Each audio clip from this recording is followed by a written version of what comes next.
Good NFL. Good evening, everyone. I'm just going to try to relax so I can get through this.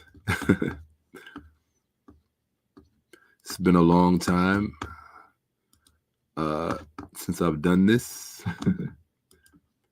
So just getting my getting my broadcast legs back.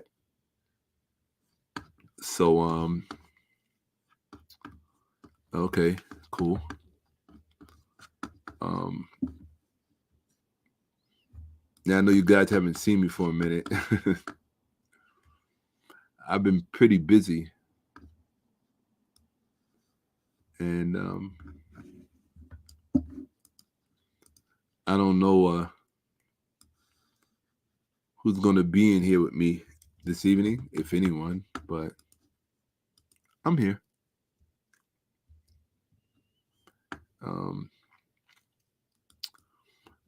Not sure what's new. So yeah, it has been a long time. It sure has been. But I'm here now. So I got to figure out all of this stuff.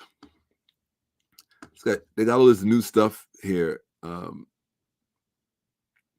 know, these platforms, they're always updating things and changing things. So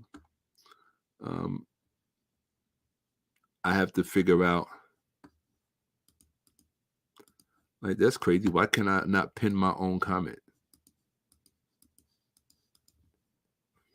See, this is the type of bullshit I'm talking about.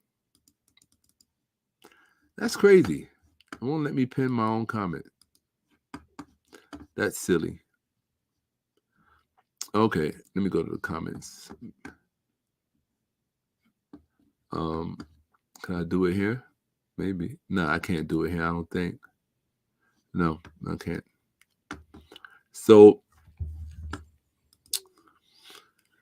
yeah, Public Enemy #1, it's been a long time. I've been busy. Absolutely. Hey, all right, Caprice Rosenberg. Shout out to Milwaukee. My parents got married in that state, Milwaukee. Yes, they did. They sure did. I'm like trying to figure out how this thing won't let me pin my own comment to the top. You suck. Top chat. Some messages, live chat, man. Whatever, dude. I don't care. I'm not tripping. Yeah, I'm just really exhausted. So,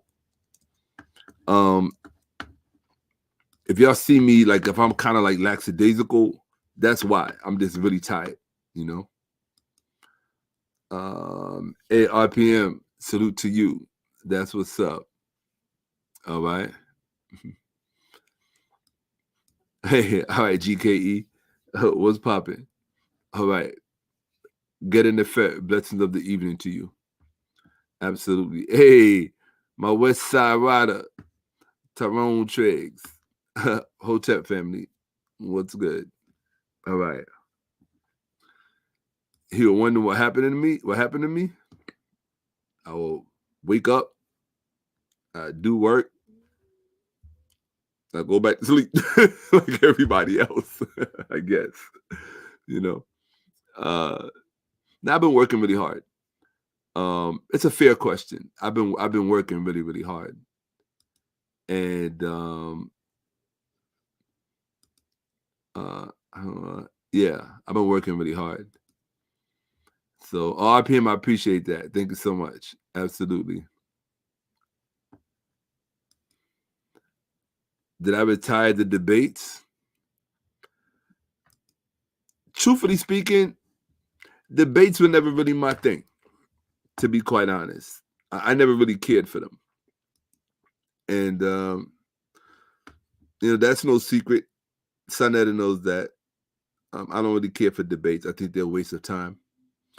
That's just my opinion, you know. Or not that they're a waste of time, but time I think time can be better spent. If you have a point to prove and there's something you really want to establish, I think that debate is just one way of doing it, but it's not the only way. And I mean, even if you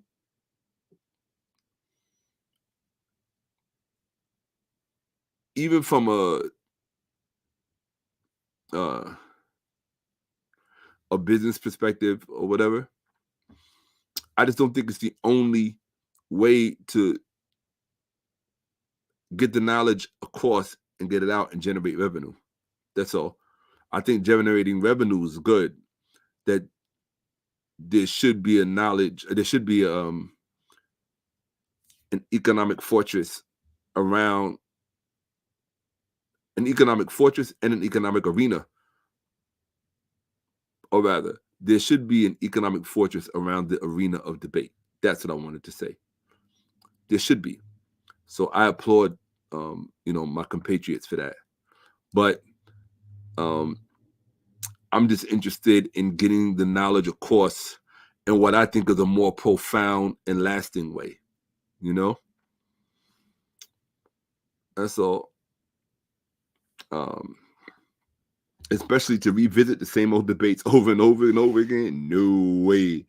It's like being stuck in 2013. You can't get out. It's like Groundhog Day.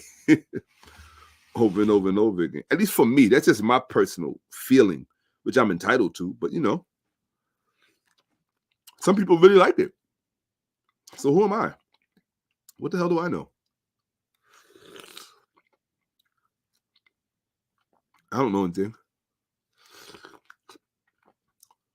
I'm just a silly goose.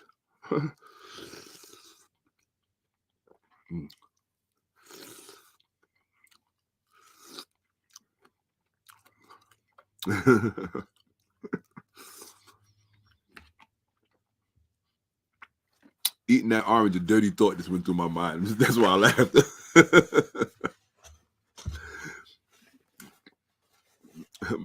My real soldiers feel me. All right. So I'm basically here, one, just to see if I remember how to do this. Okay? It's been a long time. It's been months. And I'm here to get back to broadcasting. I don't think every day, maybe twice a week on a regular basis. Maybe I should commit to 1 day a week and try to be consistent with that. Or be consistent with that. And if I can do that, then build to 2 days, then build to 3 days, whatever I'm comfortable with. But broadcasting takes a lot of energy and it takes stamina. At least it does for me, right? You got to remember, I'm an old man. So, and the truth of the matter is, I heard somebody say something about the YouTube experience. I think it was earlier today. I've been listening to a lot of different things that I don't normally listen to.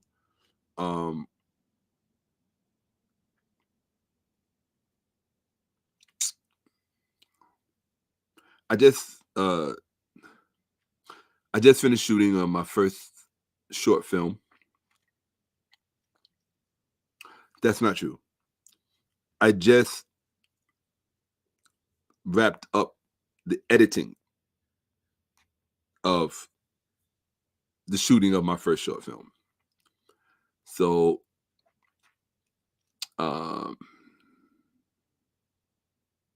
that's not true either. I just wrapped up the editing of the trailers for my first short film, to be accurate. Okay. And it's been a lot of work. And the real work is I'm learning a lot. Like, this is like really brand new for me. Like, the whole shooting a short film and,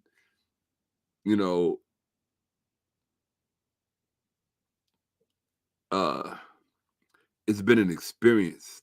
It's been an experience that I want to relive over and over and over and over again. So for the first time in my life, I feel like I'm really found, to quote one of my musical heroes, I really found like I found my corner of the sky when it comes to what it is that I want to do. And yeah, if it's, I mean, it's no secret. I've already made things clear to everyone that the path that I'm on, the journey that I'm on, it's all about the web series that I'm producing, Kemetville. Go to Shakka-Ahmose.com to get your T-shirt. And you better go to Shakka-Ahmose.com to get that T-shirt. I will find you and I will not be your friend. All right. So, like, I wonder what happened to the old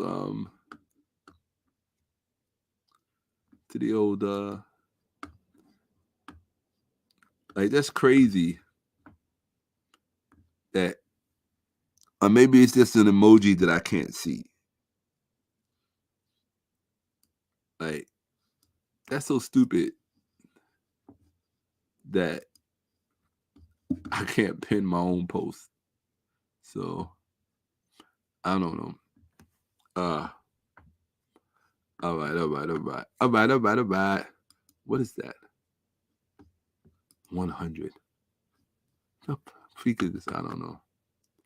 I think it's so silly that they don't let you pin your own post anymore. So they changed the game. You could pin everybody else's post except your own. That's crazy. All right, whatever. I'm just trying to figure this stuff out. So anyway, I'm literally here for the most part, really to do something I really do, to talk about what y'all want to talk about. Normally I come with a presentation. I'm going to give you an update on what's going on with me, but I really haven't made much of it a secret. I told everybody, one thing about me is I might not appear consistent, but I'm a strong believer in consistency. And a lot of times to be consistent, you got to disappear.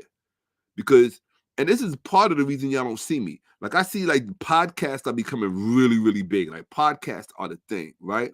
But what you have to understand about podcasts is that once you really commit, first of all, to do a podcast successfully, you have to commit to it, right?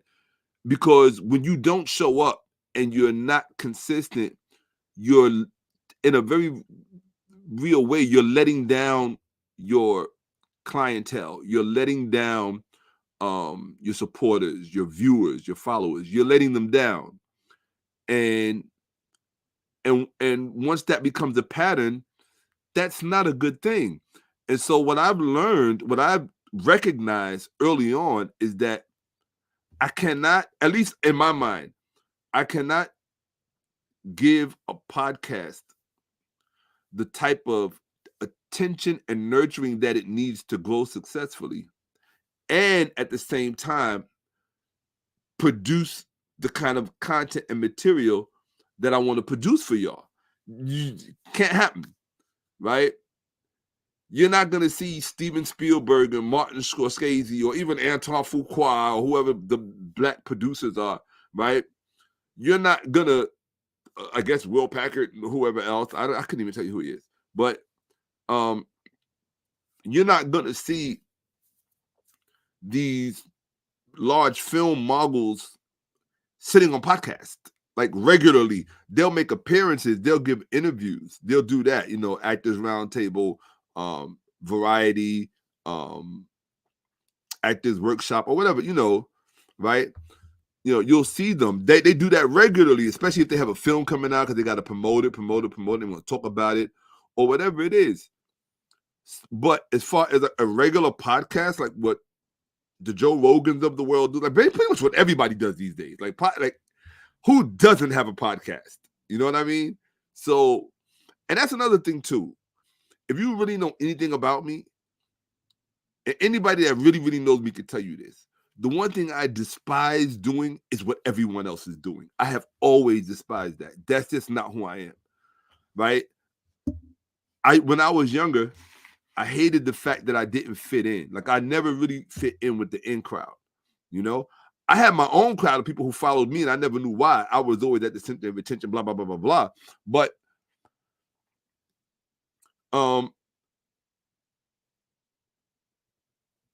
I never really fit in with the mainstream dominant crowd.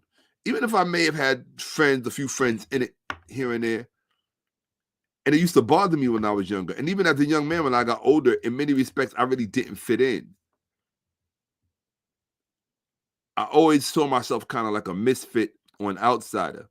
And so I always related more to misfits and outsiders. And now that I'm mature, it's just something that I've become accustomed to. And I guess in some respects, I see the merit of it, you know? Really, I see the merit of it. I'm going to give you an example of what I'm talking about. I know things are a little different right now, right?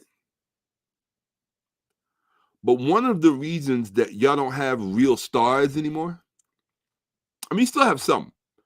And the some that you still have, they follow the golden rule. Avoid overexposure. Which means that I remember when I was younger and I was really pursuing a recording artist career. I mean, I still record. Now, you know, the music is in me, so I always do music. But now I like scoring film with music. Undulagani, Uncle Jasineb, hey, right? Absolutely. I'm gonna get into the comments in a second. I'm just kicking it with y'all, just so I can get comfortable doing this again. I got to get my broadcast legs back. But we used to have a saying, especially if we saw other people that were trying to come up in the music business or what other, you know, people who wanted to be celebrities or stars or known for what they were doing. And when they would come to the club every single night, people would always say, if you come to the club every single night, that means people see you all the time. If people see you all the time, then when they see you, it's nothing special about it. It's just, oh yeah, that's so-and-so. I see her all the time. I see him every day. You understand what I'm saying? So this culture has lost that because of oversaturation. You want to see your favorite podcaster every day, right? And there's a good thing to it, but there's a bad thing to it, right? I think it all depends on the role that the podcaster plays. I think there are some people who need to have a podcast every day, like every day. Like there's some people that I watch every day. I can't cook unless I have my tablet on and I'm watching them and listening to them. I can't go in the restroom and groom myself unless have my tablet on and I'm listening to them and watching them, right? Because I enjoy the content, I enjoy the material. But you can tell by the dedication that they give to their podcast, they don't have time to really do anything else. They really don't. You know how many podcasters they're often in their podcast with, oh, gotta go, guys. I gotta do this with the family. Gotta go, folks. Oh, I have to do this for my husband. Gotta go, folks. Oh, I gotta do this for my wife.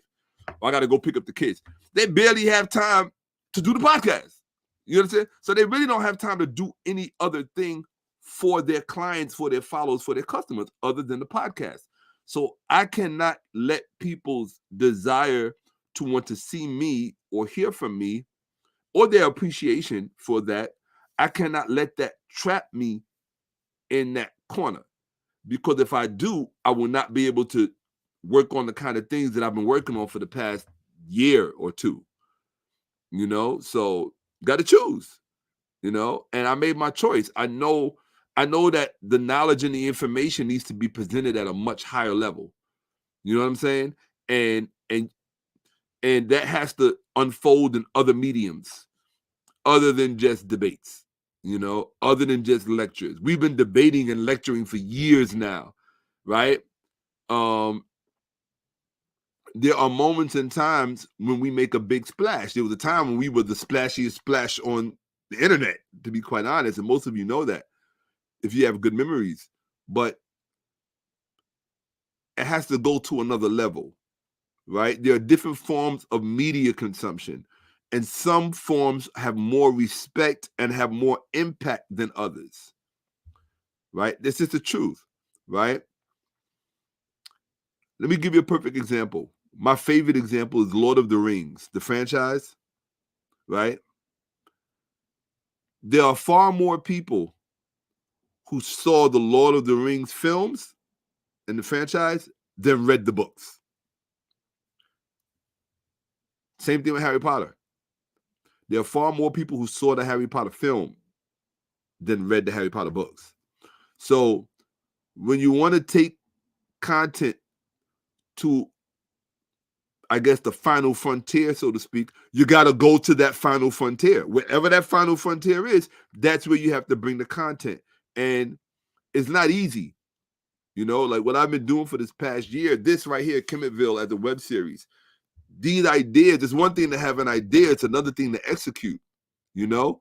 And like I was having a conversation with someone earlier, I tend to speak disparaging about my race, about my people, Black people, because we leave a lot to be desired.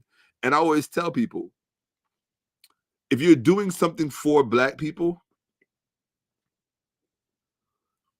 do it without expectation of gratitude, because we are not the most grateful people in the world. We take great things for granted and great people for granted, right? And we're fickle. You know, we go with the wind and we're caught up in keeping up with the Joneses. I had that conversation with my brother Hotep Jesus earlier. I was talking about keeping up with the Joneses. I'm not into keeping up with the Joneses. That's a very quick way to wear yourself thin, right? My thing is, know your lane, be the master in your lane, and God help anybody who comes in your lane that don't belong there. That's the way I feel, you know? To be in any given lane, you should earn your right, you know? So anyway, let me just see who's here with me, who's here with us. I'm gonna be on here for a little minute. I'm not gonna be here too long, because I would like to, at some point in the early part of the day, go to the gym and work out. So I'm basically just trying to get my life back on track. Film can be a very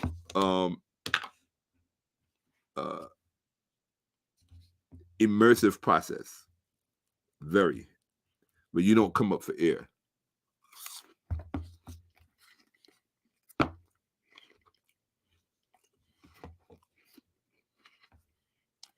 So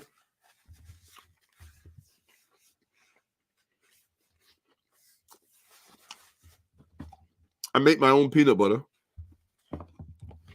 cashews and walnuts with honey and cinnamon. Oh, so good. It's my version of honey roasted peanut butter. It's addictive. Don't try it.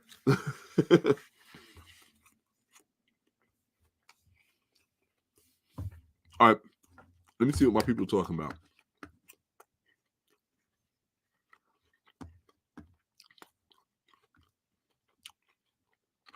All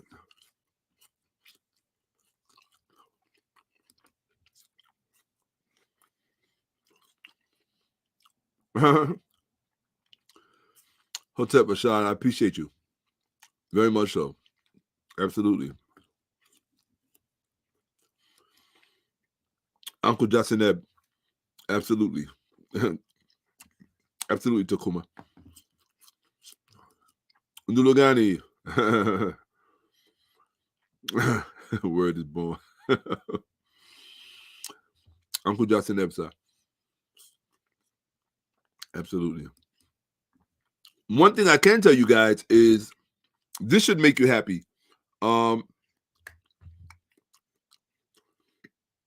The base is why it was important. Y'all get a bunch of minds around to hear a different view. Well, I think too many views can cause a lot of confusion. Too many views can cause a lot of confusion. Can cause more confusion than a little bit. That's how you'll find on the most successful podcasts, at least from my opinion. There are some that have really multiple people around the table, but they're very few. The majority ones that are really, really successful, it's usually just one person talking to another person, because you can really focus on the exchange. You know, you can really focus on the exchange. And it's a much more cohesive, fluid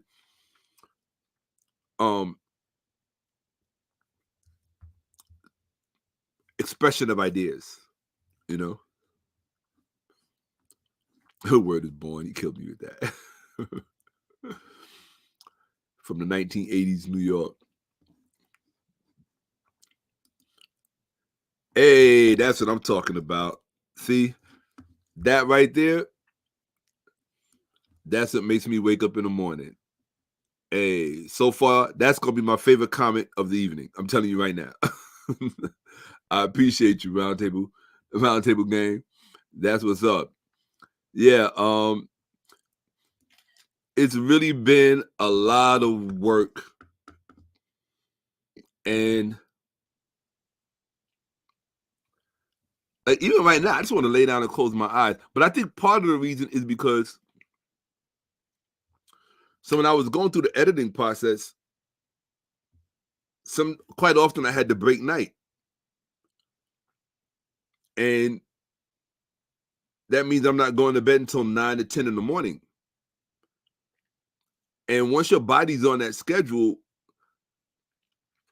you're going to start waking up at 7, 6 in the evening. And once your body's on that schedule, it's going to stay that way until you do something to interrupt that. Let me tell you something about sleep. And sleep is nothing to play with. Real talk. Sleep is nothing to play with.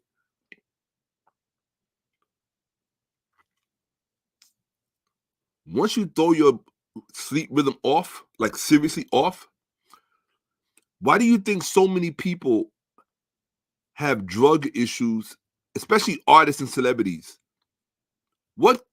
Think about Michael Jackson's last poor choice. It was because he couldn't sleep. Real talk. Prince went through that a lot too. A lot of major celebrities have sleep issues because, number one, they're usually performing at night, right? And their sleep cycle gets thrown off. With actors, it's different because actors are usually, depending on the set, because they have certain hours. They call it the golden hours. So for the golden hours, for you to be ready for a golden hour on a film set, you can tell I've been studying film, right? And for you to be ready for a golden hour, not a golden shower, for you to be ready for a golden hour on a film set, you would have to be there on the set by at least like 4 a.m. So if you're there on the set by 4 a.m., the golden hour comes when the sun's at a certain height. You get the shots that you need, right? And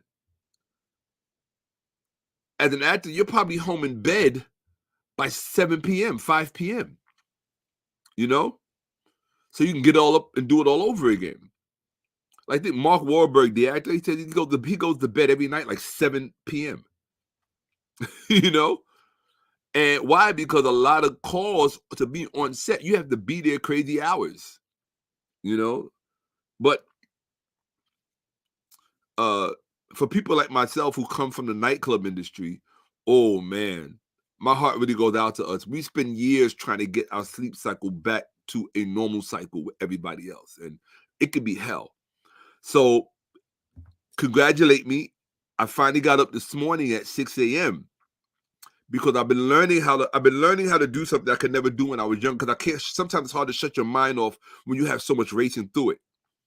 And I've learned recently, just really very recently, how to force myself to go to sleep. Like, it's like, okay, I don't care what I'm doing. Lights out, everything. Why? Because I have to be up in the morning. And I haven't had a normal job, what people call a job, since, I don't know, maybe the mid-90s, right? The mid-90s was the last normal job that I had. I was a fitness instructor, at a very prestigious health club in New York. No, for real though. Right? You ever watch the television show Seinfeld and they always show them in a health club? That's the health club I was actually a fitness instructor at. So, yeah, the real health club. So, in any event, I finally got up at 6 a.m., but here's the thing. I've been up since 6 a.m. It's 2:30 in the morning. Get the point? So, everything in me just wants to lay down and go to bed, and I'm like, nope. Everything right now is about discipline. You said you were going to do a live broadcast. Do that live broadcast. Talk to your people. Let them know you're still here. Let them know they still matter to you. And let them know what's coming. So I ain't going to really be talking about too much of what's coming tonight because I want to be kind of fresh when I'm doing that. So I'm going to save that probably for tomorrow. Oh, my God. Look at me committing to 2 nights this week. And that's the other thing. I hate doing it this late because I feel like I'm missing prime time. But part of me feels like, you know what? If this is what's meant to be, Johnny Carson had the late night. He was successful. Jay Leno was successful. Arsenio Hall was successful. All these late night people, Conan O'Brien, I forget the rest of them. But maybe I need to dominate late night when all the other podcasters are asleep. I get the, you know, and not only that, just because it's, remember, this is global now. Just because it's night in New York don't mean it's night where somebody else is watching me. So, on the East Coast, I should say, y'all don't need to know exactly where I am. All right. Okay. Let me see. Hey, Colos. Hope I said that right. Hotep. That's the website. Go get your Kimmettville shirt while you can. Get it while you can, because they're gonna be collector's items. You heard? Get it while you can. That's all I'm telling you. Get it while you can. Shakka-Ahmose.com.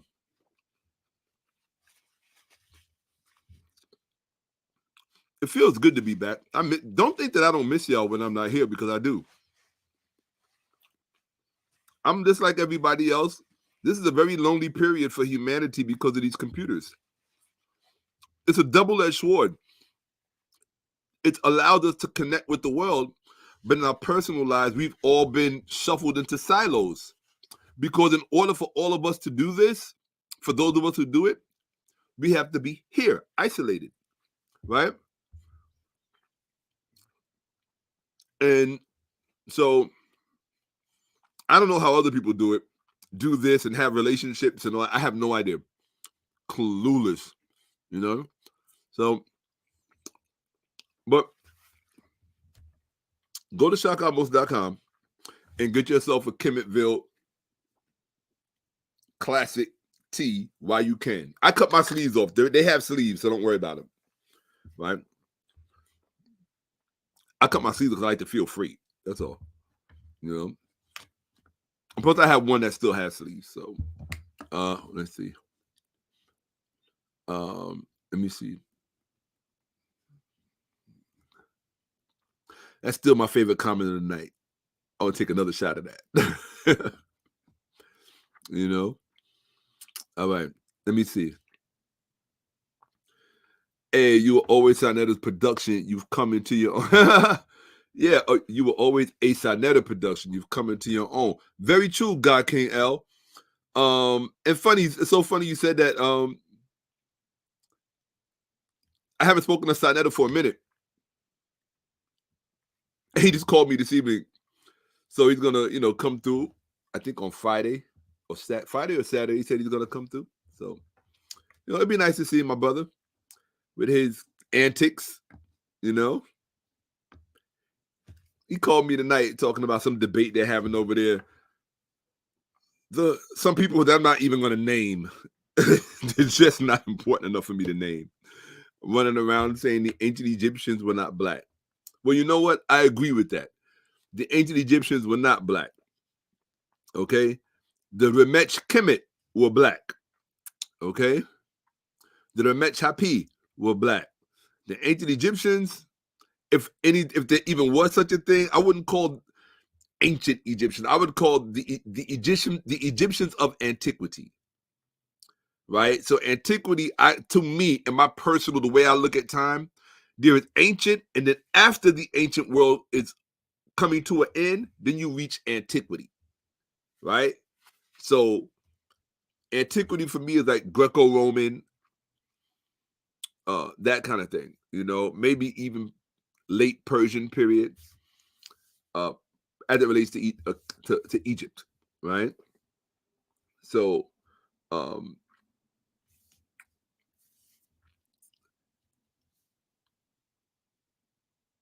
in fact, if I say the 8th century,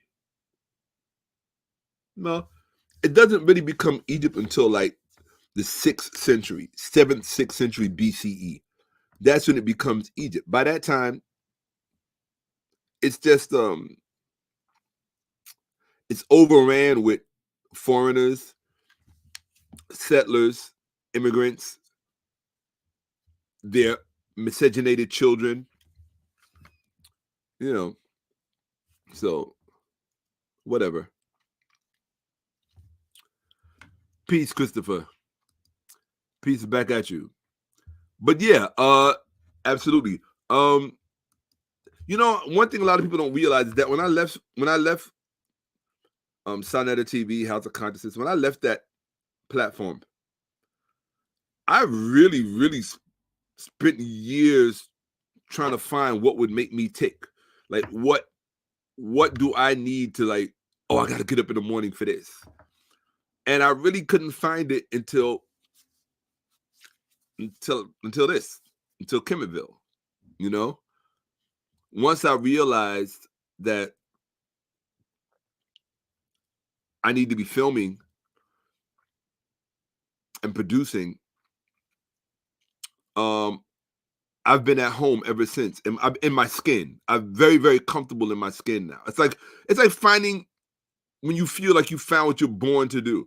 Now, I'm not gonna say it's my first effort,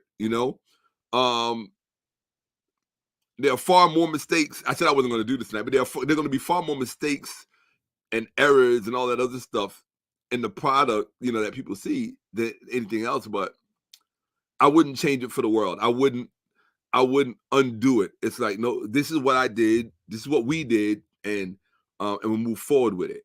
And then we grow and we get better as we go and as we go. So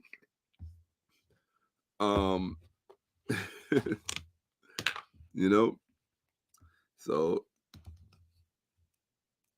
that's what it is. This stuff is so good. I'm trying to eat normally so I don't look like a pig, because normally I'd be breathing this stuff in. It's so good. It's so good.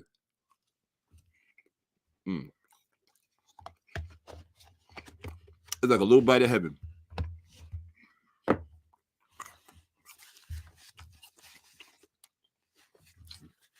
But yeah, coming into my own, yeah, I'll co-sign that.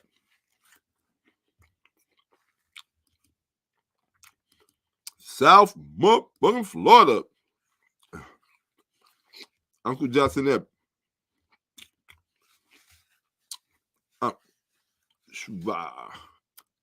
Smilo. You've been on my mind. Honest. I'm not even. I give you my word. I'm gonna call you tomorrow. I give you my word. Watch when I call you. I'm gonna call you tomorrow. You've been on my mind, Mark, because I think you might have answers to some questions that I need answering.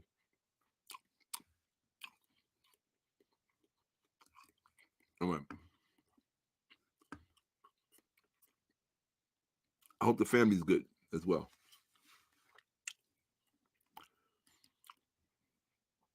Peace, Amate.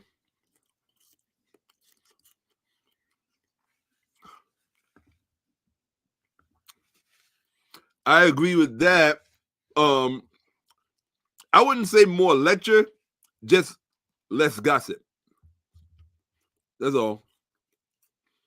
Not, and right now, black people, they got y'all locked on gossip. Like on every channel, they got you gossiping about Diddy, about 50, and they got your minds locked in rap music. Oh my God. It's crazy the way black people's minds are so trapped in rap music. It's scary. It's really scary. Very scary. Like the whole culture surrounding it, you know? You don't really see other genres of music spread their culture out like that.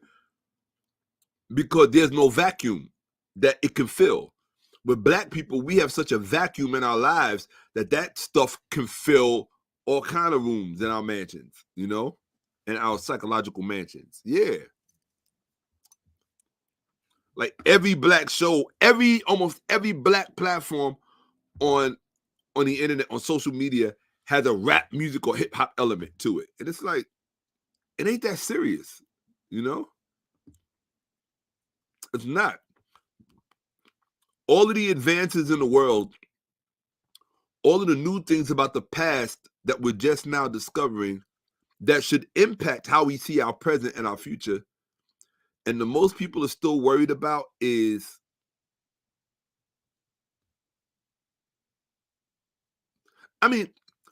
part of it I understand. Don't get me wrong, I don't want to clap on rap music. I grew up with it and made my contributions to it, believe it or not. But in my own small way, coming from the neighborhood where it started,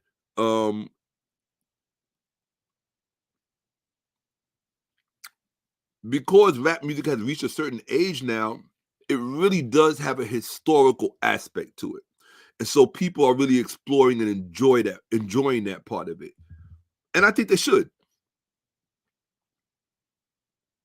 Be proud of your accomplishments, our accomplishments, you know, but not to the point that it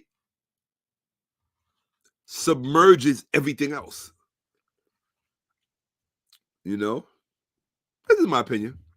But then again, I don't want to knock what other people are doing. It's just amazing to me that it's so ubiquitous. It's like, gee whiz.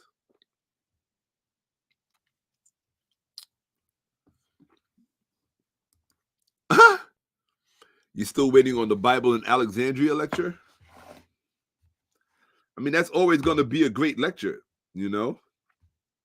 I will tell you this much. This is what I can tell you all. I'm going to be teaching on this channel a lot more than you probably have ever seen me teach before. So that you might want to stick around for.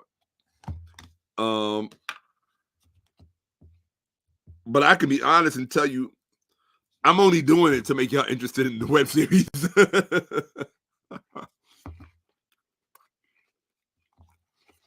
You know?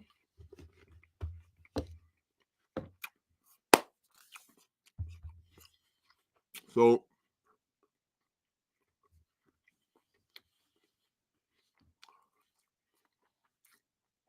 ça passe. Haiti in the house. I remind me, I gotta call Kyle back.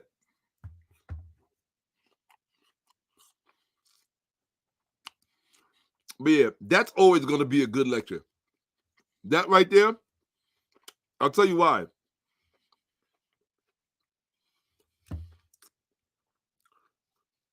Most people really don't know shit about that subject matter. But then again, most people don't care about it. So, but what I'm learning is I have to focus on the people who do care about it. And the reason for that is because what I have to impart about that subject matter is certainly poignant and germane, you know? A lot of gravitas. Really. The Bible in Alexandria. And you're making me kind of melancholy here, walking down memory lane. You know, I miss days when all I do is just study. I mean, I'm still studying, just studying other things related to making Kemetville a success. You know, like I said, I wake up in the morning for this. You know, and this might be the reason everybody in my life cut me off, because they realize he don't care about nothing else. Like, pretty much, you know, it's the truth. You know, it's what I care about, and I look at it kind of like a one-shot deal. You don't get a second chance to come across something like this, like Kemetville, the way I have it structured here, the way it came to me, you know? So, and there are quite a few people involved, just to let y'all know. It ain't just me. I'm at the center of it. It's my baby. But you can't do something like this without a team.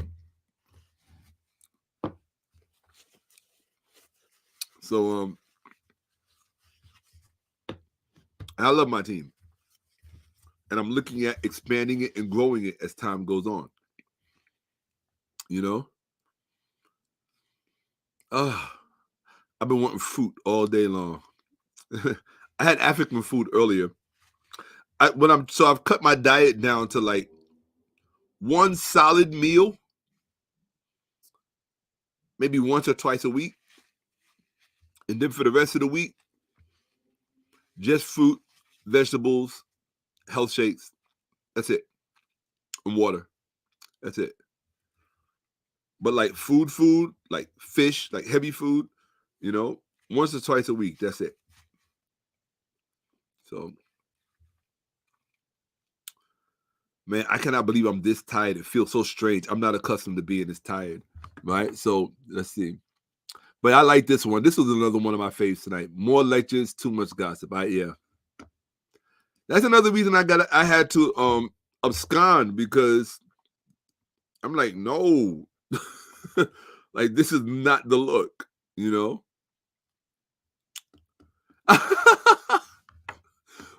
Mark your dick. You know that? Is my oven finally fixed? Yeah, my oven's fixed. I got a whole brand new oven.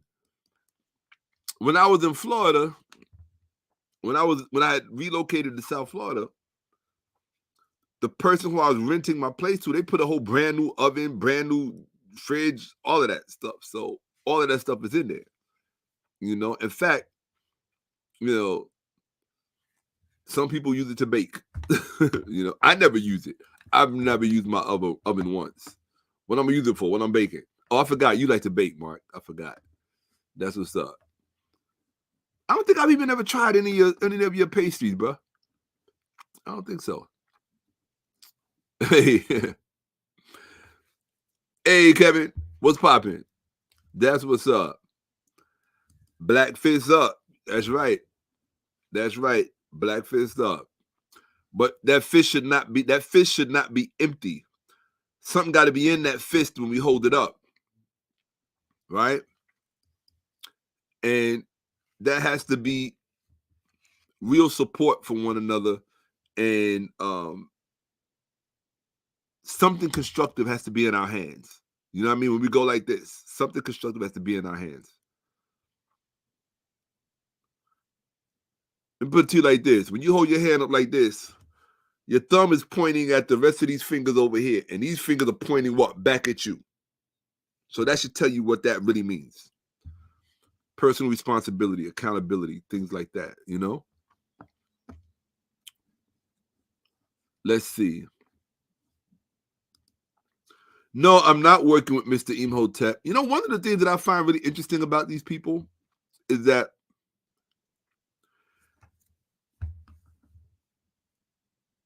I love those Facebook groups where they post all of this, you know, ancient Kemet was black and blah, blah, blah, blah, blah. I respect that. But you can't, number one, you can't stay stuck. Okay, I'll put it like this. I'm not going to say you can't stay stuck there. People have to be where they are. If you're somebody who's really been in this as long as I've been in it, you should not be doing that. You need to be taking it to another level, which is what I'm doing. But when I come through with something and I'm working on a project and it's clearly in alignment with what they're talking about, I'm like, but this is what I said. Don't expect love from, I don't know, maybe this is just because of what I've lived and what I've seen. I don't ever expect love from my people. I don't expect gratitude, none of that. It's for the same reason. I watched a video today with this dude that blew my mind. He was talking about being the black sheep in your family and what that's really all about. And it blew my mind because I had been harboring some things in my own heart, like for the past few days, and it was as if he opened my heart, looked inside, and was explaining it. And I was like, wow. And I'm glad because it made me feel less contrite. It made me feel less resentful. And but I don't know what made me think of that. Something did. Who knows, right? Would I answer a question with an open thought?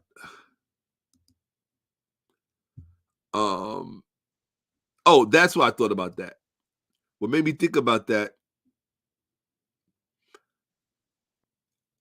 It sounds corny, but it's true. A prophet is never appreciated in their own home.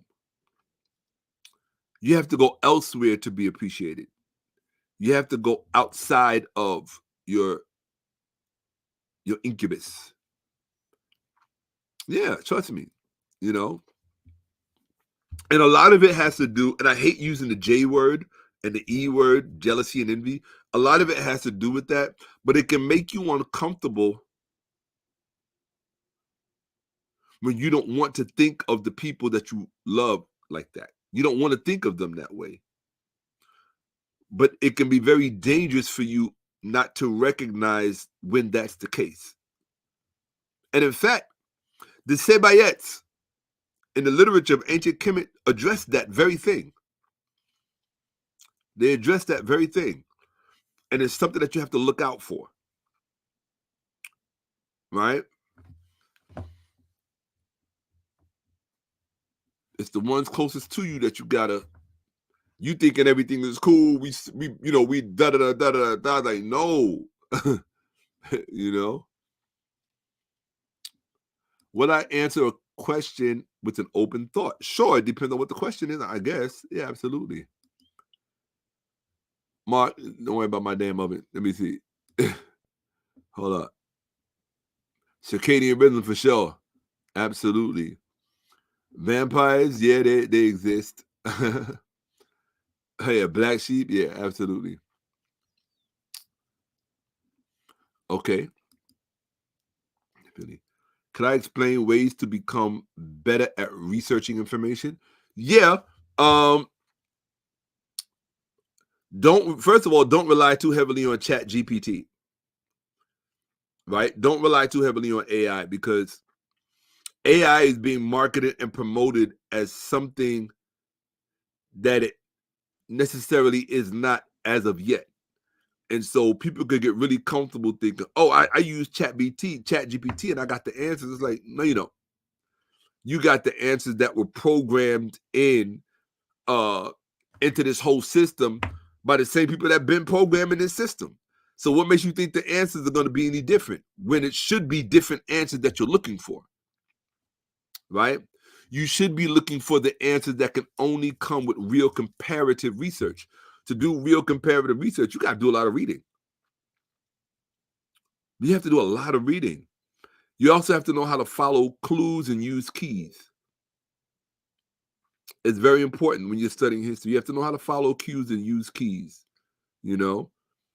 And a lot of different subject matters you got to learn about. You have to learn about things like geography. How are you going to talk about history, which is a series of dates and time, and you don't know where these things are unfolding? You know?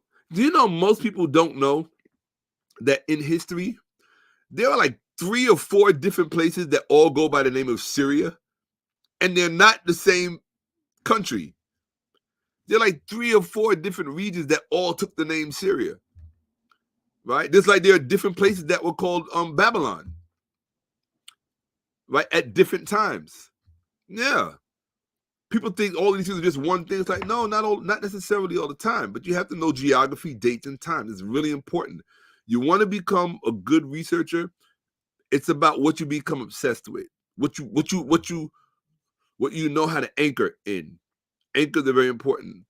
I anchor, dates are my anchors. If I look at something and the date is out of skew, I know something's wrong. Somebody who wrote this didn't know what they were talking about or whatever, because it doesn't add up with the rest of the dates, right?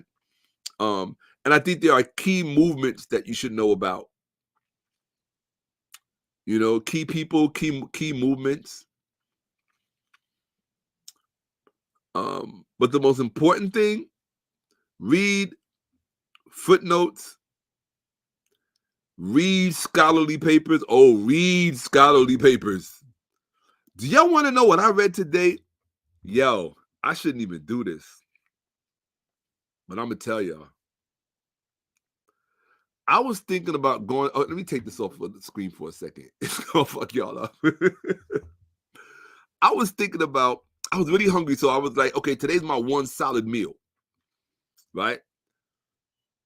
I'm like, I really want to get some salmon. I love salmon. Like, I'm a salmon freak. I love salmon, especially wild salmon. But the place that I've been getting my salmon from lately is a soul food restaurant. The food is delicious. It's so good. It's near Columbia University. And I was like, I'm gonna go over there and get some salmon today. And then I said, you've been eating that salmon quite a bit this year. Why? I said, let me do some research, because I know that farm raised, and I noticed in Whole Foods, they've really been pushing the farm raised salmon. So I said, now I ain't eating no farm raised salmon from Whole Foods, not when I have wild salmon as an option. But restaurants aren't going to use wild salmon. Sorry, definitely not in Black communities. They're not using wild salmon. You're going to get farm raised salmon.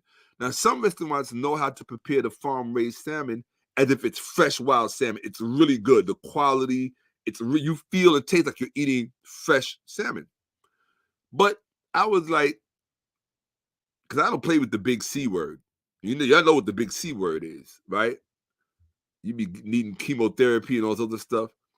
So I said, I know that farm-raised salmon has a bad reputation and may be cancer-causing. So I said, let me do some research on farm-raised. I said, let me do some research on salmon. I read an article on the National Institute of Health today that fucked me up, blew my mind. All I'm going to tell y'all, if it's not wild salmon, don't eat it. That's all I'm going to tell you. This article fucked me up. My jaw was hanging on the floor. And normally when I read articles like that, I'll just read a few paragraphs and be like, or I'll read the synopsis and be like, nah, I'm good. I read the whole thing because I could not believe what I was reading. I could not believe what I was reading. And then to know that when I go to the store, they're selling that to human beings for consumption. I was like, y'all don't give a fuck. You're not even telling people this stuff is really cancer causing. Like, wow. Like, y'all really don't care. Like, oh, well, gotta do your research. But yeah, that study messed me up, man. I could not believe it.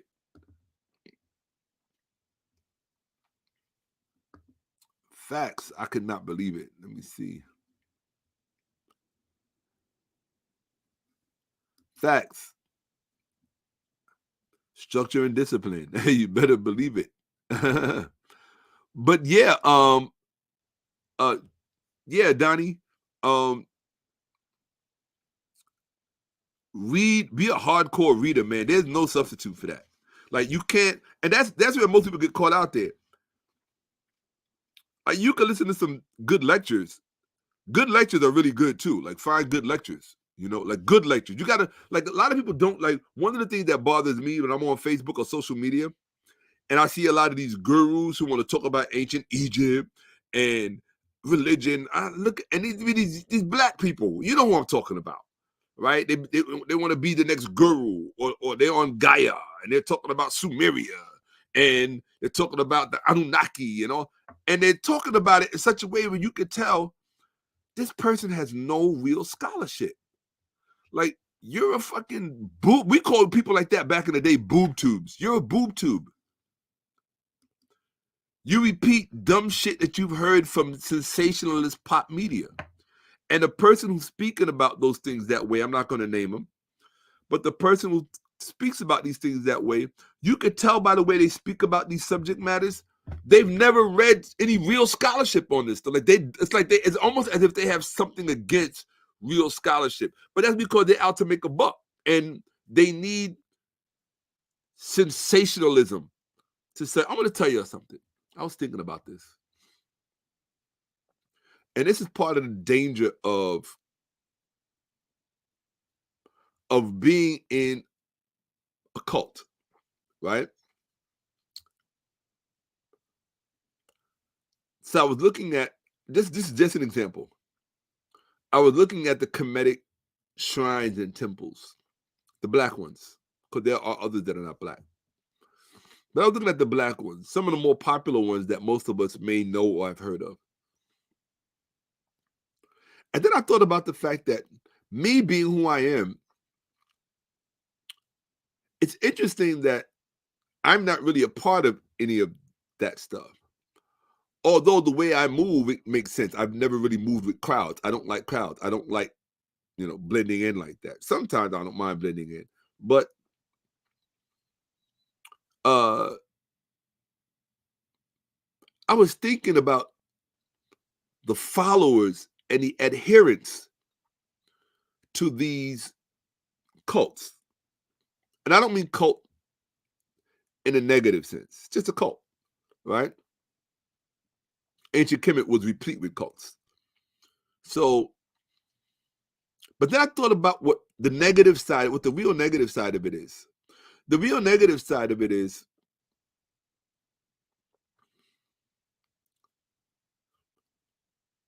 I feel bad for the followers because the followers subject themselves to the leaders. And therefore, the leaders become the arbiters of truth. And the problem with the leaders becoming the arbiter of truth is that if someone else who knows more, infinitely more than them, comes into the presence of the followers, that person is immediately seen as a threat because you might usurp the authority of the person who is the leader of the cult. And so therefore, the number one concern of the leader of the cult is not that his followers are learning what they should actually be learning, but that he maintains his position of power and authority. And that is a form of mind control to a degree. It's a form of mind control, and it's a form of breeding ignorance. You follow what I'm saying? And so it made me think about why someone like myself certainly or may not be on very social terms with these institutions. But here's the other side of it. The other side of it is that those institutions actually mean a lot to me because of my background and because of the communities that I grew up in. So when I see temples and shrines throughout our communities that are Kemetic, they actually hold a special place in my heart, particularly the people who are adherents of these shrines and temples. Because for me, that's the closest that I can come to identifying with a community that I identify with, right? I might not care for the methodologies, the ritual practices, or things that I consider to be superfluous and subjective and arbitrary, right? Most of the time just made up, right? But to me and for me, those are my sacred people. That's my sacred community, even though I don't commiserate with them, right? So, and the reason, and what made me come to that conclusion is that I realized that when I'm creating, because I had to ask myself at some point years ago, like when you create, Shaka, who are you creating for? And I realized it's for them. It's for them. And I realized that because they deserve it. They're brave enough and courageous enough to subscribe to a part of our identity that the rest of our race and communities have basically turned their backs on. You got to understand that the Kemetic community was sabotaged.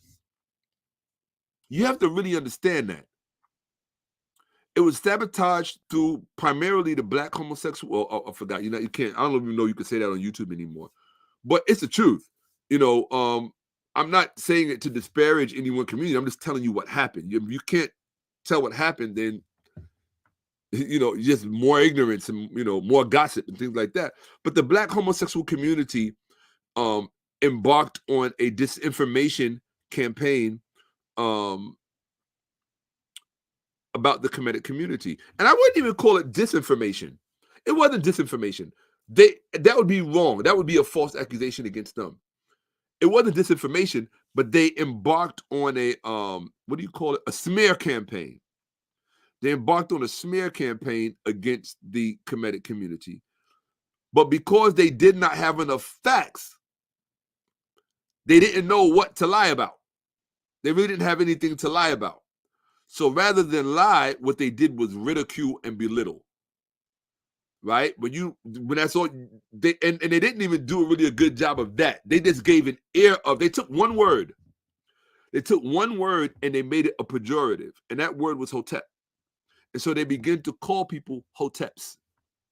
So now in the common narrative, in the pop narrative, in the vulgar narrative of the landscape, people who use the terminology Hotep, who's wearing an ankh, who's playing flute like Andre 3000, shout out to the brother for his success and courage to break away from the herd and do something healthy.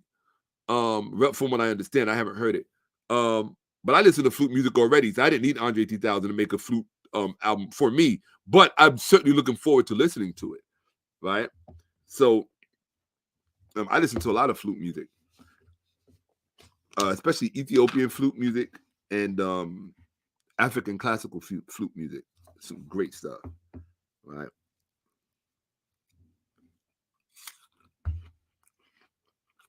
Thank y'all for hanging out with me.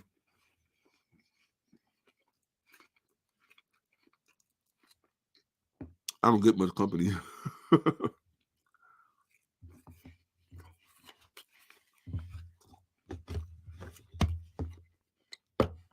Everybody who really fucks with me, they live in other states. You know?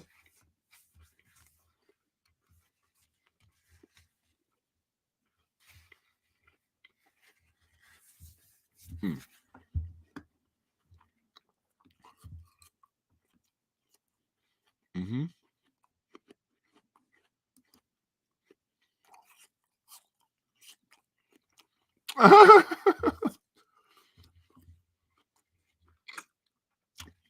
No. What I got coming is better than that. Those were good. I'm about to. Those videos that I did were good. They were the first 2 videos I ever put on YouTube. But this is going to be much better. Mark my words.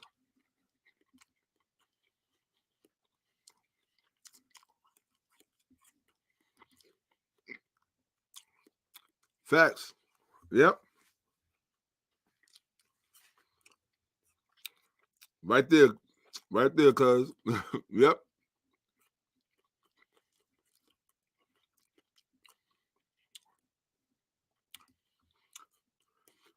Well, hello, Mr. Smilo.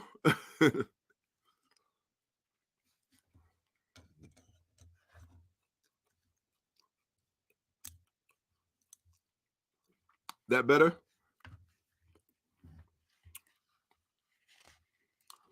Now, these are actually blue blockers. These are to block just the screen, the blue light from the screen, so I don't get headaches. So,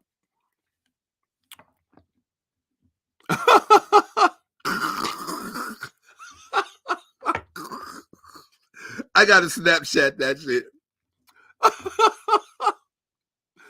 Yo, who the hell came up with that?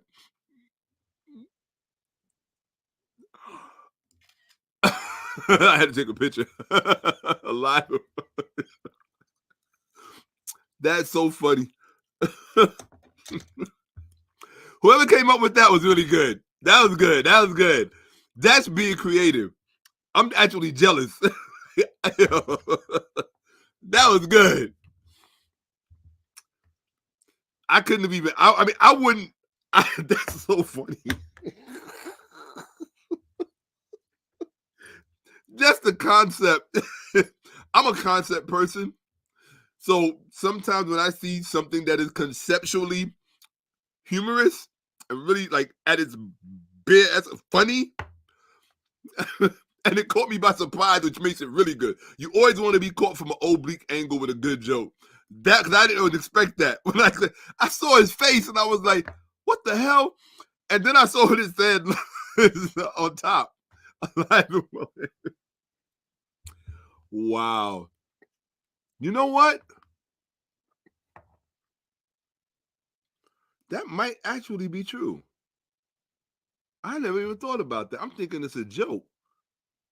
Wow. Life. Sometimes it can get too real. That's crazy. That's crazy.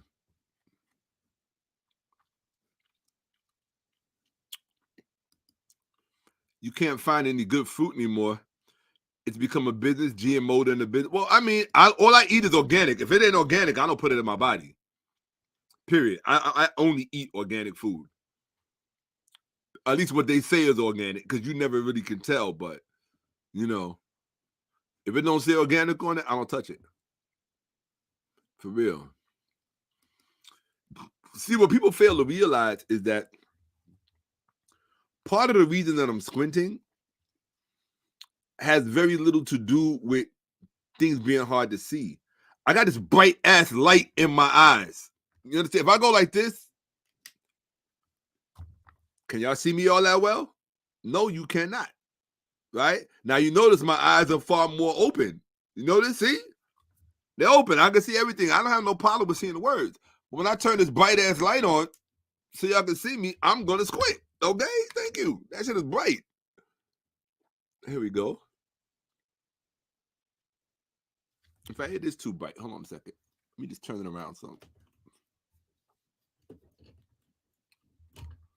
You know what I really want? I want those backlights, those cool black lights that everybody uses now that has all the lights in the back, like the purple and the orange. I love that. I love those. But I'm not cool like that, so not yet. All right. Let's see.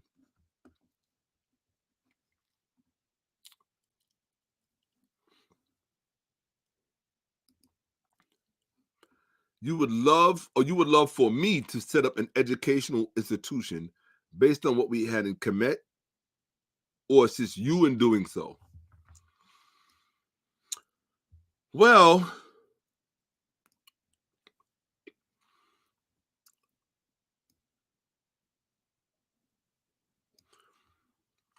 I think that that's a worthwhile idea.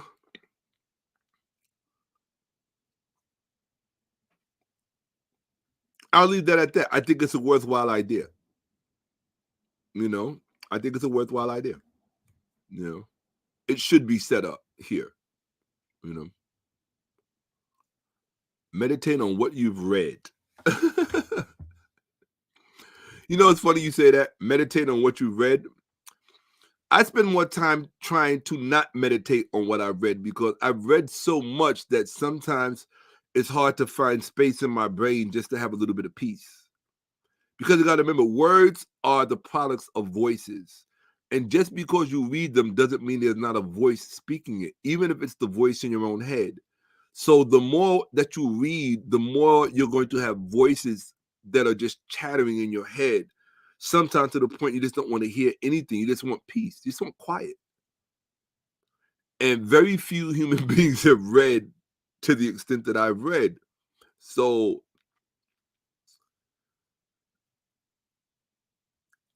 I don't need to meditate on it. Sometimes I do. Sometimes there are some things that you should meditate on. No question about it. You know? Absolutely. I wouldn't say soul food is good. Soul food is tasty. It ain't good. Although, I did go to that restaurant today, but I didn't get any fish. After reading that article, I will not be eating any more restaurant fish. Maybe a red snapper every now and then. Because I love fish. Red snapper, kingfish, porgy, something like that. But salmon, oh no.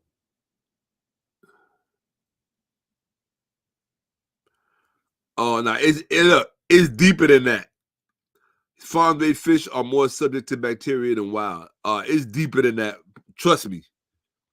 It's deeper than that.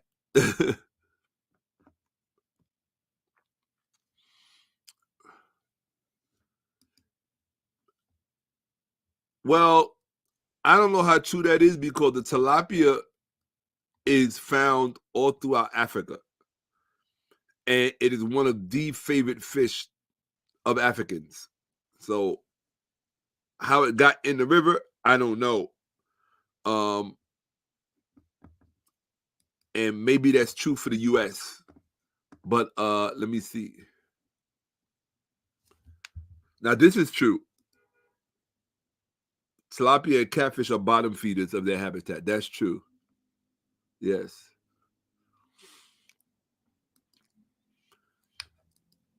Yes, I retired my side lot. Yes, I did. Absolutely. Facts.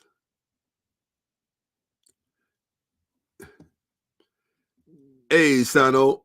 I hope I said that right. Right? I'm pretty sure the J is silent. I could be wrong, so it might be Sajano. But shout out to Amsterdam. I hope that our people are being treated well out there. That's important. He said, all me, dude. Right. Okay.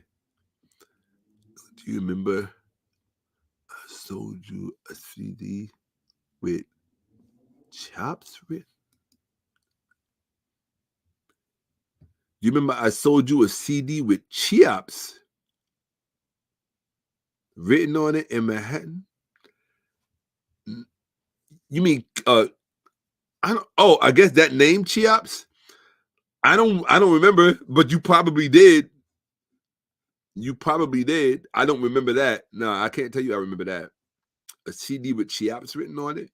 That's not something that would stand out in my mind. No, absolutely. Now you see, this is where it gets crazy. This is where it gets really crazy. When someone tells me that they met me in Milwaukee years ago, and I ain't never been to Milwaukee. So little things like that fascinate me in life. I've never been to Milwaukee, ever. Like when I say ever, like not anywhere near it. You know, my parents were married there, but I've never been to Milwaukee. And then I get a comment like that. What do you do with that? Right? I find people to be so interesting. I really do. Right? Absolutely. Let me see. Ooh, damn. India and China use tilapia as sewage processing. Never eat tilapia. Yeah, and then they probably sell that tilapia back to the Africans. Wow. Wow. That's what's up. Hey, Mohoye, Madasi Papa. Absolutely. Madasi. That's what's up. All right. Let me see. Yes. It was some sort of event. Yes. No, you did not meet me in Milwaukee. I've never been to Milwaukee, Erica. You may have met someone that resembled me, but you can't meet me in a place that I've never been. This ain't happened. Have I ever been to Milwaukee? No, never been to Milwaukee. Just never been.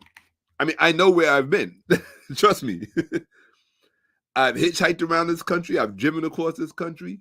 But there's some places that I just never got to. I'll give you an example.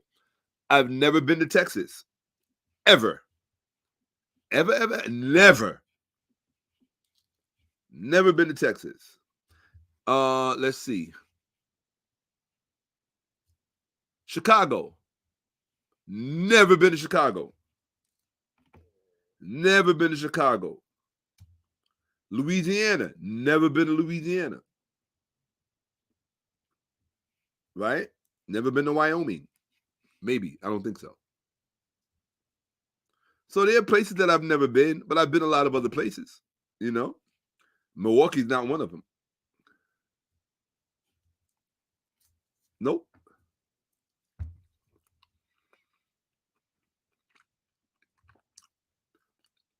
Food always gets me right.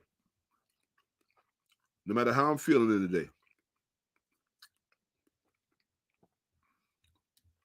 So apparently I do remember how to broadcast. That's what I came up here for.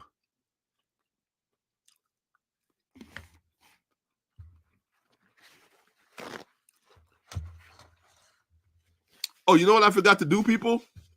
My bad.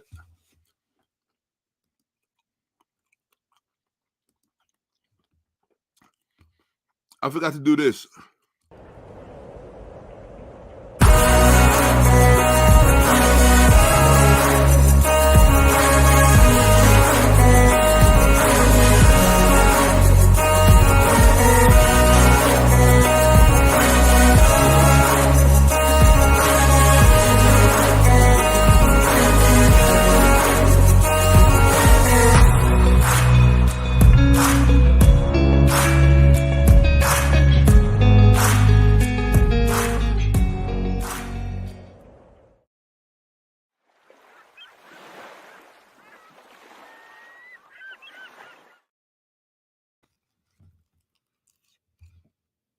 Oh, we're back.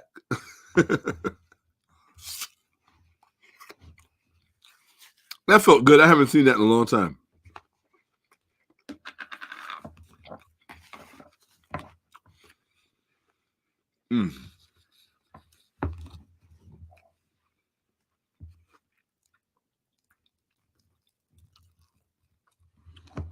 So yeah, I put my own nuts in the blender. Blend them up. Put a little bit of water. After I pull out the nuts, put a little water in the dried nuts. Makes it like a little pasty. Put some honey, some vinegar. I mean some honey and some cinnamon. No vinegar. Don't do the vinegar. Honey and cinnamon. Good.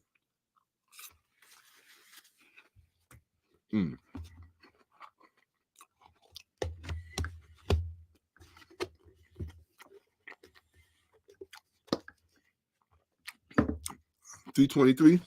Yep.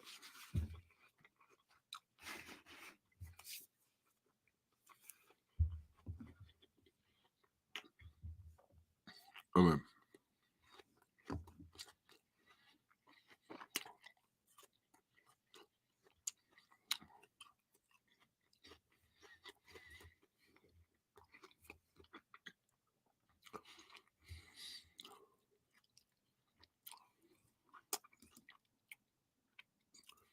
Yeah, definitely suppressed. Maybe you met me somewhere. It just wasn't in Milwaukee.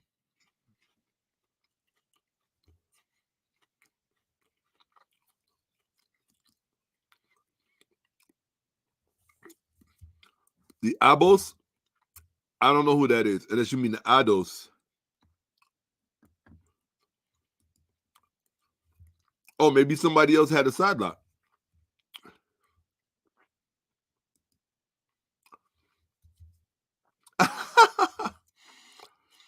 A troll. Red-headed white men built the pyramids. If they did, they were the slaves of the black people whose land it was. Okay? Hope that helped. There we go. Okay.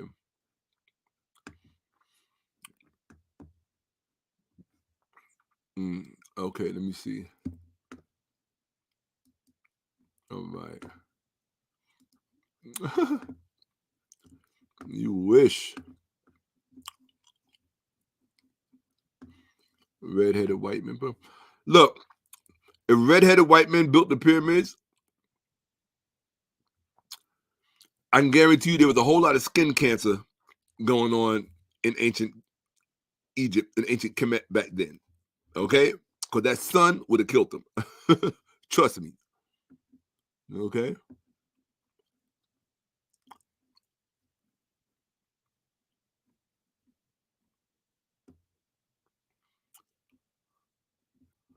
Okay. See, Erica, we don't have this kind of conversation in this community. That's for like YouTube silliness. That's something I would suggest you keep, that's something you might want to keep to yourself. Nobody's really interested in that kind of silly talk,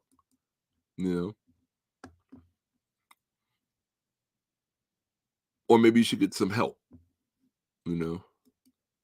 not sure. Okay.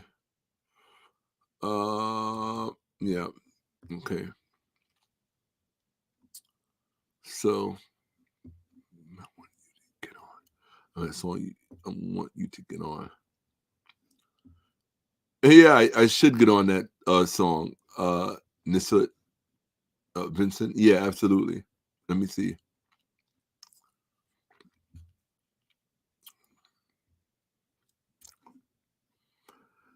Well, yeah, Donnie Bay just hit me up and ask and let's make it happen. Just all you got to do is hit me up. Like, how hard is that? Just hit me up and be like, "Yo, podcast, you and me, what's up?" I'm like, "All right, that's what's up." I mean, and the best way to probably do that is, let me see if I have it up here.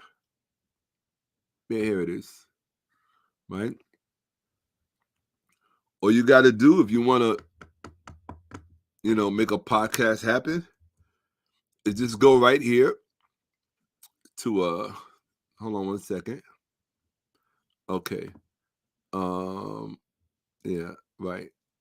Just go right there to that link, Shakka-Ahmose Rocks. That'll take you to my Facebook fan page. All right. I'm showing you right now. I'm showing you that. How do I get your contact? I'm showing it to you right now. Right? Facebook.com Shakka-Ahmose Rocks. That's it. You can take a screenshot or click the link. It's in the what you call it. Right? I got it in there twice. Facebook.com. Just go to my inbox after you like the page. If you're watching this, folks, please subscribe. Hit like and subscribe so people can know what's up. Got to start building that. Yeah, absolutely. But make sure you guys go to Shakka-Ahmose.com and get yourself a Kemetville t-shirt. It's very important. Okay. So let's see. I'm getting ready to log off. I am exhausted. Let me see. I'm referring to people like Don Calloway.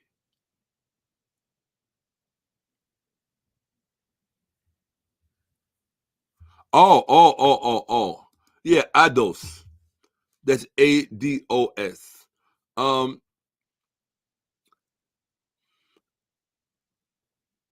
don't really have a problem with Ados. I think that there's a lot of truth to what they say, but it's not the truth. It's not all the truth. And the reason that I say that is the DNA. It's one thing to say, "Oh, black people were already here in America." Da da da da da. Nobody has ever denied that black people were already here in America. Nobody's denying that. But to then say because black people were here in America, we therefore did not come from Africa, the two things have nothing to do with each other.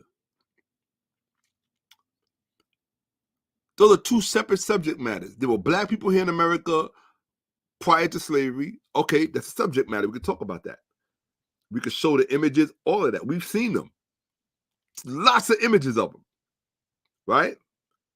What does that have to do with the fact that black people from Africa were brought over here? And that all of those people were forced to have sex with each other on slave plantations, right? And not only that, it's not like the DNA tests have not been done, right? Go to NIH. The DNA tests on African Americans, on the African American demographics have been done already. They've already given the percentages. African Americans, on average, are 80% African. That's what the data says. 80% African. Now, if you want to identify yourself by your 20% something else, go ahead and do that. I know if somebody offers you $1 million and they say, I'll give you 20% of $1 million or I'll give you 80%, which one are you taking? That's a no-brainer. Why? Because the larger number has greater value. It's that simple. It's that simple. You know? Yeah, I know who you're talking about. I don't mention the name of people who are low IQ. I really don't mention low IQ people. I know who you're talking about, public enemy number one. You've never heard me mention his name on this platform for a reason. I don't give intellectually stunted people shine on my platform. I just don't do that. You know? Yes, tilapia is a real fish. I know that. Tilapia is a real fish. It's a common myth that the species is man-made, but that couldn't be further from the truth. I know. You're correct, Mark. I've done the research on that. Yeah. While tilapia is often raised in fish farms around the globe, the species is native to the Middle East and Africa. Yes, I know that because it's in a lot of the mythology, and it features actually in reliefs that are very ancient. So the tilapia has been around for a long time, and it is a staple. It's a staple fish of Africa. Hmm. Absolutely, yeah.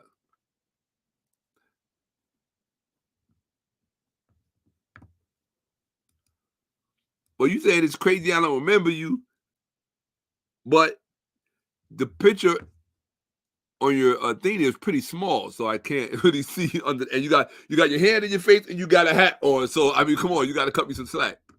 Yeah. All right. So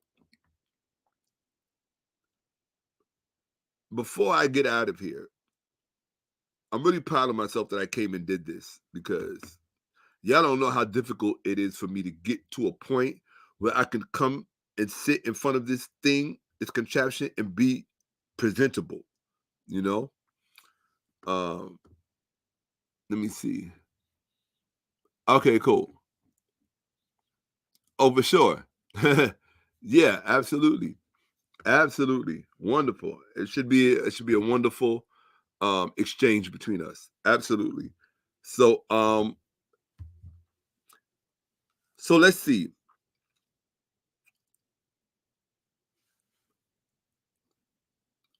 Welcome back to my life. To my strange life, which I'm very appreciative for. As I'm appreciative of all of you.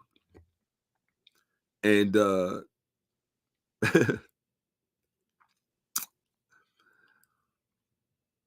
Normally, I would never do anything like this tired. You know why? Like most people who know me know that I'm really a goofball. Like I can really, really be goofy. And you know how it happens when you get really sleepy and really tired, you get goofy. So I always got these things in my head running that I want to do, but I'm not gonna do it on camera. You know what I'm saying? So just something funny, goofy, to get a cheap laugh or whatever. But whatever. But it's because I'm sleepy. And that's another reason why my eyes are so low. I'm tired. So but I'm gonna get some rest now, and I'm gonna take a nice nap, and then I'm gonna wake up and I'm gonna go to the gym for the first time in months. Oh my gosh! No, that's not true. I went to the gym about a week ago. I went to the gym about a week ago. Absolutely, yes. At Public Enemy, you're more than welcome. Absolutely. I mean, I didn't think the questions were not as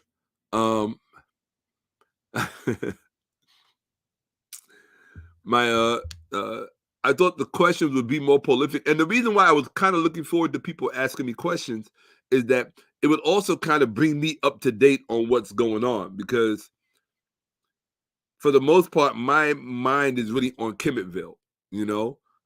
I never knew, like, I really didn't know anything about the film world. I'm still just learning about it. Like, I'm really just getting my feet wet. But for me to make Kemetville a reality, I got to pay dues. That means I got to, just put myself in the mix. And so I'm really looking to link up. It's different because, too, when you're doing something and you start to link up with people in that world, like your circle can begin to change, right? So I'm very much looking forward to meeting up with filmmakers. I don't care what color. Like you could be black, white, Hispanic, Asian. I don't care, because I can learn more, and I don't know, just the camaraderie of being with other filmmakers. Um, it's not like I really hang out with other black scholars, you know, um, and that's been such a part of my life already. It wouldn't really add anything new to my life. So, not for where I have to go.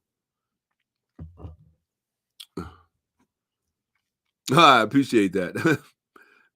Very much so. Uncle Jasaneb, Duao. I thoroughly appreciate that. So I genuinely do. And I'm going to make good on that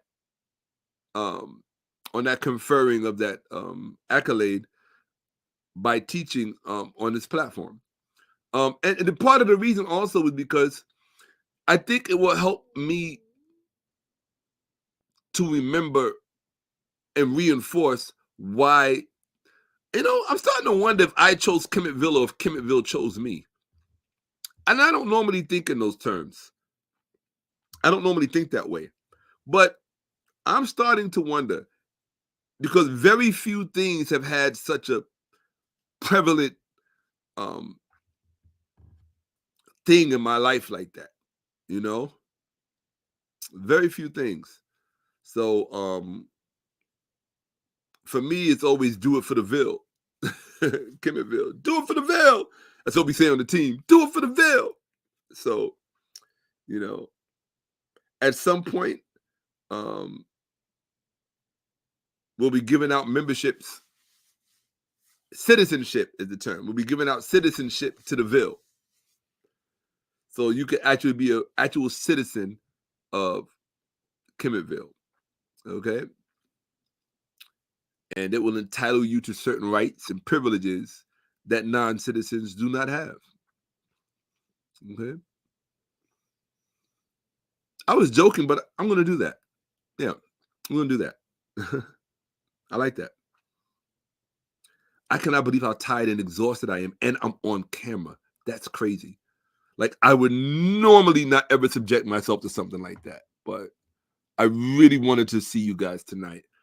I really did. I really wanted to see you guys tonight, and I just wanted to spend some time with you, because these guys. You think I don't miss you guys? Of course.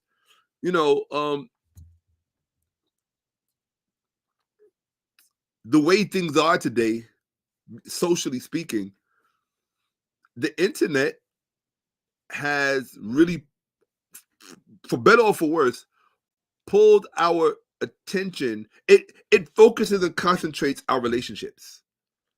So we now have relationships concentrated in areas where we normally otherwise would not have. And I guess maybe my only question is, in the long run, is it a good thing? I would say yes, because there are people now that I call family who I've never met in person. You know, that like they support whatever I do. Um, freaks me out. Sometimes they even show up in my Cash App, and I didn't even ask for anything. Like just for Kemetville. I'm like, oh shit. I'm like, that's some family shit. You know, that's like black people who put their money where their mouth is. That's like, no, we want Kemetville to live. And I'm like, wow. It's because you don't think there have been times when moving forward, I had a little bit of hesitation or anxiety, anxiousness, like, do I really want to do this? Because once I know me, once you go past a certain, what do they call it, the ponder, the point of no return. Once you pass that point of no return, you got to go all the way. That means you got to take all of the aches and pains that come with that. So, and I've experienced the aches and the pains. Editing for 18 hours a day, 10 days in a row, feet swollen, back hurt, had to lay down on the floor because I couldn't straighten my body out because I've been editing that hard. Yeah, I've already got the aches and the pains, Being hungry for 3 days because I just been so focused that I wouldn't get up and go to the store. I wouldn't order anything. I was just trying to get a scene done or whatever, Yeah. So you pay your dues, You pay your dues. So, wow. Shout out from Kenya. That's what's up. Hey. All right. Raj Kimani. Shout out to my Kenyans. Absolutely. I got Kenyan family here in the States. I sure do. Absolutely. I appreciate that. I definitely appreciate that. So, what are you, Kikuyu? Are you Kikuyu, Maasai? Who else? They got the Luba. Are you Luba?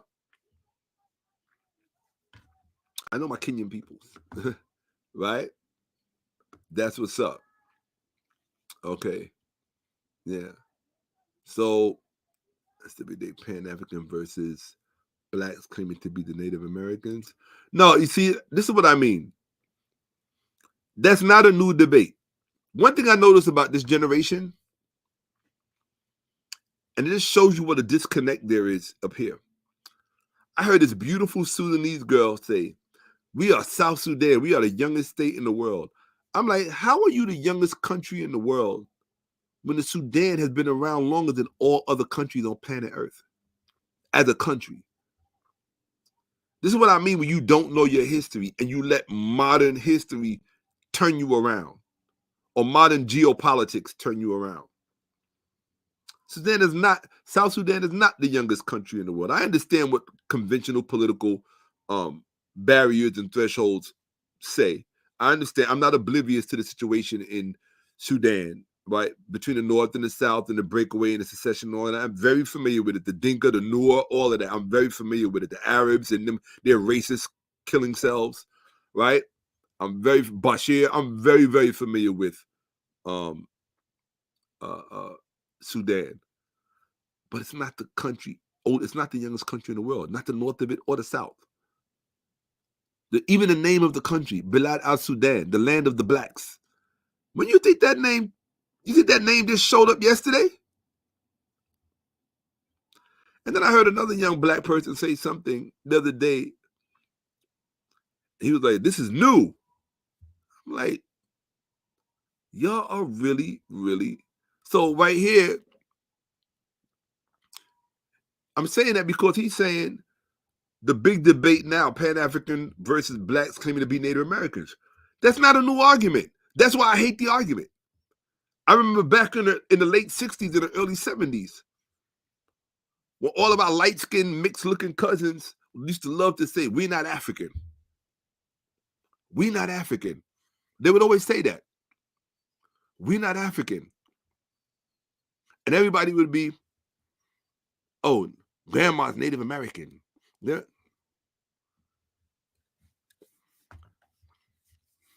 All y'all knew was grandma had a little something in her that wasn't black, but you ain't never heard grandma speak no Native American language.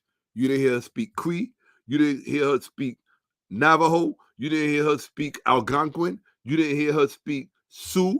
You didn't hear her speak Winnebago Sioux. You didn't hear her speak Apache. You didn't hear her speak Shawnee, Cree, Choctaw. You didn't hear grandma speak none of that. You didn't hear grandma speak Blackfoot or Seminole. And we know that those are nations that were embedded with blacks and miscegenated with blacks. We know that. But you ain't never heard your grandmother speak none of that. And for all these Native Americans and the black families and communities, where's all of our Native American names? Huh? So, nah, I'm good. Right? Every mixed black person that had a little strain of something in them with some straight hair, this, that, and the third, some light skin, whatever. No, it doesn't necessarily mean they was Native American. It just means that some other shit crept up in there. People mixed. You think even the slave plantations had a lot of different gradations in color and looks. You see half them slaves look half white. Damn near white. But all the sex them white men were having with them black women, let me tell you something. People don't really understand how deep slavery was, especially when it came to sex between black women and white men. They really don't understand it. Very, very deep thing. Very deep thing. People don't understand the modus, the real modus operandi behind slavery. It had very little to do with resources. Think about it.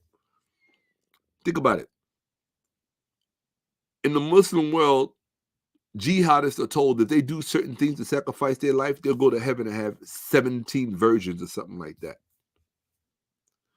So if a dude will blow himself up for 17 virgins, what do you think a bunch of cave-dwelling Europeans would do if they understood that they could have free sexual access to all the women of the land with no compunction, no permission necessary at all? That's the history of black women and white men in this country. Not just in this country, damn near throughout the world. You would do well to remember that. For real. For real. Anyway.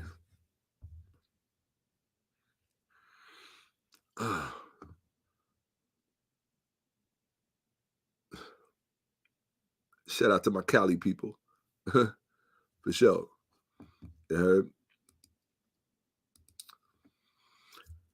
I had some good times in Long Beach back in the day. Baldwin Hills, Santa Monica, Marina Del Rey. I had some good times. Yeah, I've been around. The Valley. I've been around. Guys, I will see you tomorrow. Tomorrow it will be, I'll be talking about the film I just wrapped up shooting, editing, filming, whatever. And we're going to get into some heavy teaching on this channel, on this platform. I will always go out of my way to give you what you deserve. Because trust me, you're not getting it. No one is giving it to you. But I can't blame them because they can't give what they don't have. You know? Uncle Justin there, people. Sleep well. I'll see you in a few hours. And you better show up. Absolutely. Hotep, Uncle Johnson there. Go to Shakka-Ahmose.com. Make Kemetville live.